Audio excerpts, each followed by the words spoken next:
বিনিয়োগের ক্ষেত্রে শুধু রোডম্যাপ নয়, জাতীয় নির্বাচনের সুনির্দিষ্ট তারিখ ঘোষণা কার্যকর ভূমিকা রাখবে বলে মনে করে centre for policy dialogue CPD.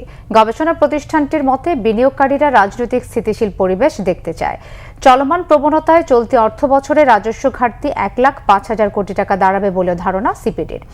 2024-25 অর্থ বছরের বাজেট পর্যালোচনা নিয়ে রাজধানীতে সিপিডি কার্যালয়ে মিডিয়া ব্রিফিংয়ে বলা হয়, একাধটু সংস্কার দিয়ে কোনো ক্ষেত্রেই এগোনো যাবে না, প্রয়োজন প্রাতিষ্ঠানিক সংস্কারের। অনুষ্ঠানে সিপিডি সম্মানীয় ফেলো ডক্টর মোস্তাফিজুর রহমান বলেন, বাজেটে কালো টাকা সাদা করার সুযোগ দেওয়া কখনোই লাভজনক প্রমাণিত হয়নি, বরং সামাজিক অবক্ষয় ও দুর্নীতি করার প্রবণতা বাড়িয়েছে।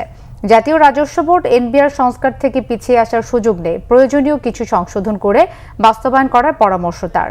কেন্দ্রীয় ব্যাংকের পদক্ষেপ দীর্ঘ মেয়াদে ঋণ খেলাপি কমানো ও সুদের হার কমাবে বলে মনে করে সিপিডি।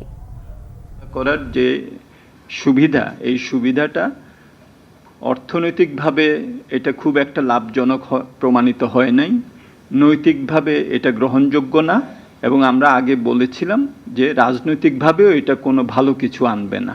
নির্বাচনের কথা বলছেন, 9 মাস হয়ে যাওয়ার পরে এখন রোডম্যাপ না, ম্যাপ না, এখন একেবারে সুনির্দিষ্ট একটা সুনির্দিষ্ট সময় দেওয়াটার সময় এসে গেছে এখন।